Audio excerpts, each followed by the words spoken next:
friends, it's Sunny. Welcome. So for those of you who don't know me, I am a professional ballroom dancer, and I'm here today to give you kind of the cultural inside scoop on what is going on this episode of Dancing Queens. So I actually had to divide this episode into two videos because there is so much going on, and I don't want to make you have to watch an entire hour-long video, but I want to share some of the juicy stuff I noticed in this episode. Colette, this is the apparently single gal. I noticed when she walked into this competition, the Tri-State Challenge, she mentioned, oh, I'm not here to date my pro, I'm here for the competition, you know, unlike other ladies. And total truth to this. Now, I'm sure, I don't know what her dating situation is, but there are many ladies that view that competition experience as somewhat of a chaperoned gigolo type situation where they expect to spend the entire weekend with their pro. They want to fly with them on the airplane. They want to sit next to them at every meal, and they want to be with them from dawn to dusk. The reality is, and I know professionals are going to be very mad at me for revealing this, but affairs are very common in this industry. I've seen them personally many, many, many times. So warning to spouses, show interest in your wife, maybe occasionally show up and watch a lesson, maybe fly to a competition with her for fun. I have noticed in the experience in my studio, the affairs that happen where the wife is married, she always breaks the ice with, oh, I'm in an open relationship. Notice the husband is never there for that conversation. And I found out afterwards that at least in one of them, that's definitely not the case. It was maybe open to her, but not him. But these illicit affairs are definitely common. And PSA, they're not going to talk about this in this series or show it certainly, but child predation is very common. Moms, you are crazy if you send your minor daughter alone to a competition or anywhere with an adult male pro. I personally would not even leave my daughter alone in lessons with an adult male pro. This intimate relationships never start in the bedroom. It'll start out professionally on the dance floor, and then it'll be, hey, let's get a coffee after our lesson. And then it'll be, hey, let's drive together in my car on the way to the coffee to the lesson. Let's get together for dinner. And then, well, at that competition, hey, let's stay in hotel rooms side by side.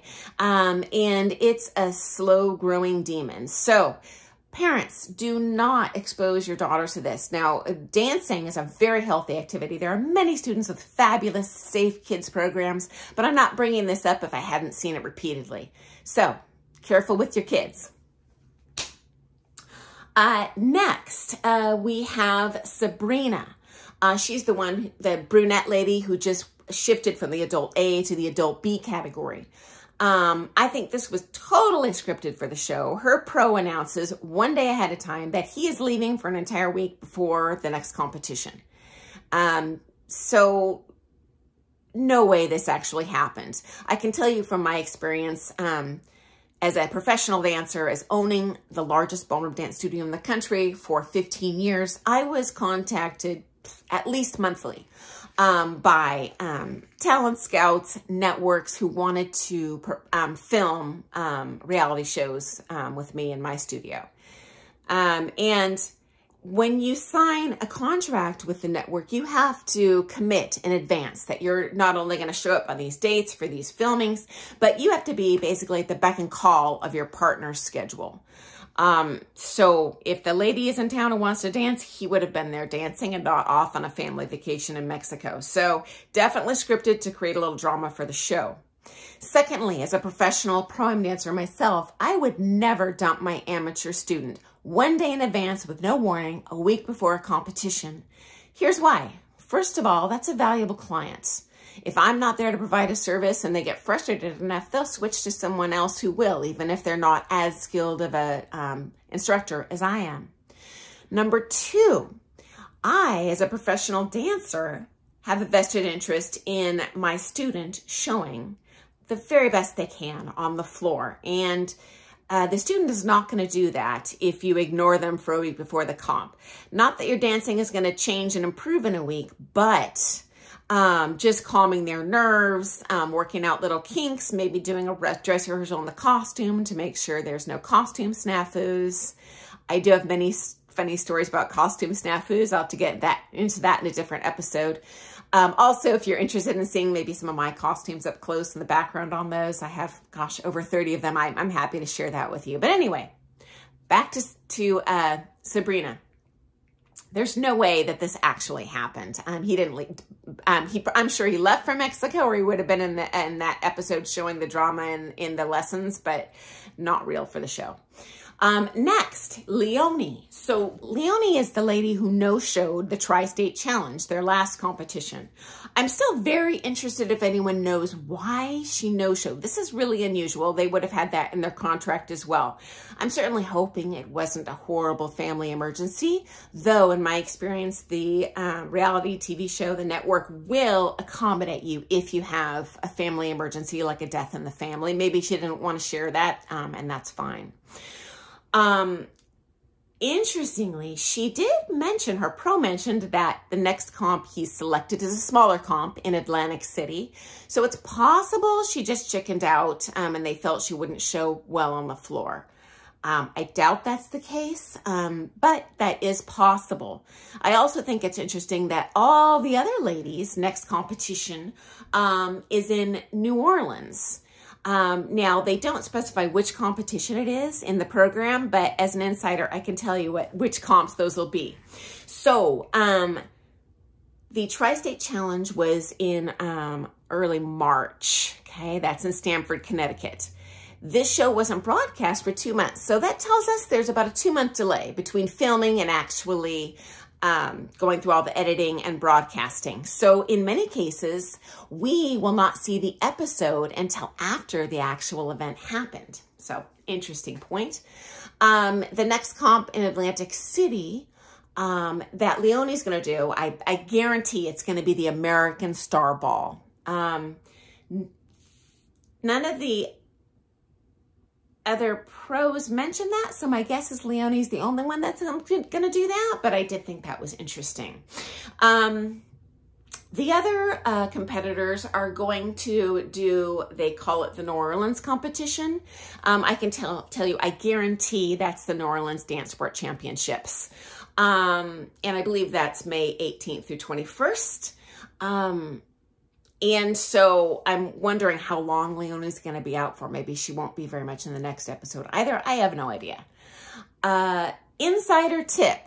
If you want to view the competition results before they air on TV, they usually publish them on the website of that competition during the comp or as soon as the comp is over.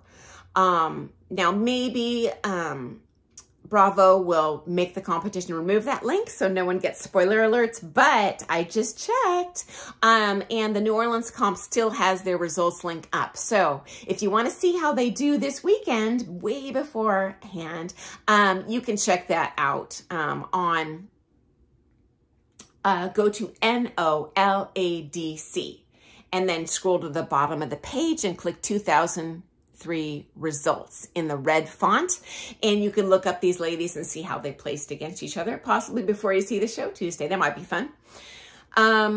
Next up, Donnie. This was the little bit of the chubby blonde lady. Again, I'm not fat shaming at all. Certainly in Pro-Am, all body shapes are welcome and present, all ages, all skill levels. It's a very all-inclusive sport.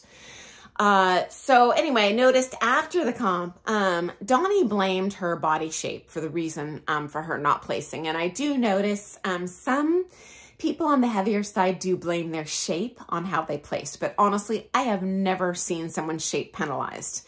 The reality is, especially in Latin dancing, it's a lot about speed and coordination, balance, going and stopping instead of going and slowing down. And the reality is, if you're a larger person, that's going to be harder to do. Your technique is probably not going to be as good. Not that you aren't an excellently trained dancer, but physically it takes a lot more strength to move heavier body. Again, I'm not fat shaming. I'm just giving you the reality of physics here. You know, certainly it's not written in stone that you can't be a 300-pound, very successful elite level marathon runner, but it's statistically probably less likely, only because athletically you're not going to be able to perform at the level of that more fit, slender, athletic, lower fat percentage person.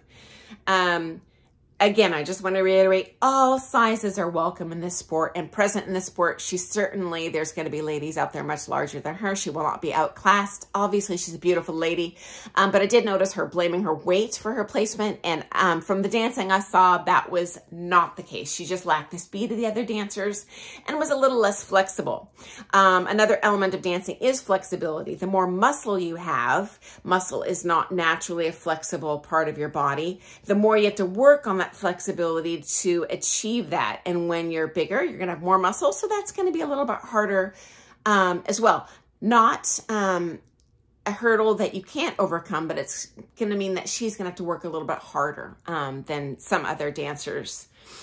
Okay, in the next episode, this is super exciting. Colette is the one who was partner dumped by her last pro. It sounds like in New Orleans, she is going to go on the floor against her former pro and his new partner. I can't wait to see this. I can tell you this is realistic. It does feel a bit like she describes it like being forced to be around your ex-boyfriend. Yeah, there's definitely, it's going to be exciting to see. They're both going to want to beat the other pro, and these amateur ladies are both going to want to beat each other when they're on the pro. So that's going to be very exciting for me to see and see how that pans out. We do learn in this episode that her partner who dumped her competition, the lady who, as she says, takes her place, her name is Pooja. So it sounds like we're going to be introduced to Pooja, and we'll get a glimpse of her in the next episode. So I'm excited to see how Pooja dances, because she's coming out of the American rhythm style and debuting in Latin style. That'll be a little bit new for her and certainly challenging. So that's it. That's my synopsis for this episode. If you would like to hear more about either just have me focus on plot summary or have me share personal stories about scandalous things I'm seeing, again, I won't share names, but I'm happy to share stories. That's always fun. Or just my insights on what is scripted for this show and what actually probably happened, I'd love to share that with you. So if you like today's content video, interested in seeing more like this, please hit that like button below, the thumbs up, and subscribe to my channel. And I look forward to seeing what happens next Tuesday on episode 3 of Dancing Queens. Thanks for tuning in today, guys. Toodles!